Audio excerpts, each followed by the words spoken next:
to be honest, it's not a total surprise to me. I don't think, we can be too surprised by this. I mean, I don't think that anyone really would want him to be ostracised from religious events and from family events. And I'm sure that we will see him back at Sandringham at Christmas, possibly this year and in following years. And I'm sure he'll have holidays up at Balmoral with the King. After all, at the end of the day, he's still his brother. He loves him and he doesn't want him to sort of be completely an outcast. He's got to do something with his life. He can't be excluded from all events. But I don't think this means that in any way, shape, or form he's going to be coming back into doing royal duties. And following on from this incident a couple of weeks ago when Virginia Giuffre or Virginia Roberts claimed that she only had 4 days to live and now seems to have made a miraculous recovery. I don't think that's going to help him to come back into public life. I think that's too little, too late. Really, it might show him in a slightly better light that she's possibly not terribly reliable witness, but I don't think that's going to mean that he can come back. But it was interesting to see him turn up. When he first arrived, he sort of went inside the chapel while his ex-wife Fergie stayed outside chatting to the clergy. And I thought perhaps for one moment he'd kind of sneaked in, but then he re-emerged and he was there when the King and Queen arrived. And they were all standing outside with Princess Anne and with the other royals. So it was very much a show of family unity. It was a show that he's not a complete outcast. He's not totally out in the cold. But I think it's too early to say it's any kind of comeback for him. Well, I know that secretly or not secretly, but I know that privately he does want to make a comeback. He always has done, and he still feels that he can. I think he feels it's a matter of time. He probably feels that, as I say, this recent business with Virginia sort of slightly vindicates him.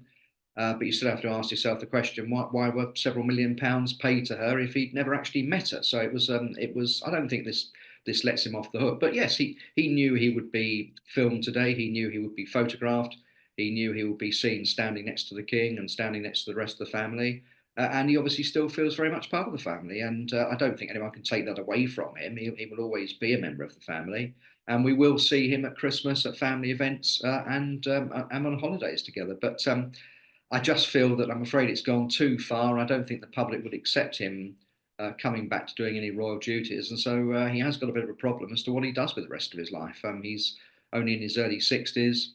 I think it's a very good question as to whether Andrew would have been there if William and Kate had been there as well. They've decided to stay up in Norfolk apparently. I think that's preparing the kids to go back to school after Easter holidays. And yeah, I don't think William and Kate were staying away because Andrew was going to be there. But it is absolutely true to say that William is one of the driving forces behind making sure that there is no future for the Duke of York. He doesn't believe he can make a comeback, and there is, I'm told, quite a lot of friction between them. Obviously, they would have put on a show of public unity, and they have done for the coronation and other things, other events where would all be there for funerals and things. They would just bite their lip and get on with it. But it made it a lot easier, I think, for Andrew today that William wasn't there. And there certainly is, friction between them, and he is definitely telling the king to make sure that William is definitely telling the king behind the scenes that there is no way back for his uncle. I don't think it makes any difference in the long run, but it's certainly anyone who is a supporter of Andrew has leapt on this and said, well, you can't really believe a word that girl says. So it's helped their case a little bit, but I don't think it's helped it enough to resurrect his career. Yeah, I think he's going to have to do it very slowly, starting off with a few family events. Obviously, the recent publicity that he's been involved with Chinese spies and all sorts of dodgy dealings with people hasn't helped him. But on the other hand, he's got to have some money coming in. He's dug his heels in very much staying at Royal Lodge. He doesn't want to be booted out of there by the king, even though he's made several attempts to sort of induce him to move out and offer him Frogmore Cottage, where Harry used to live. He's now allegedly found some income. He's found some income streams from somewhere. They've been looked at by the Keeper of the Privy Purse and been given the seal of approval. I'm not quite sure what those incomes are, but he definitely seems to be staying there for the time being. But as I say, in turn, I think he's going to be able to stay in his house. I think he's going to be able to turn up to family events. But I still don't think there's any chance of him coming back as a working royal. I don't think, even if the king wanted it, I don't think the public want it.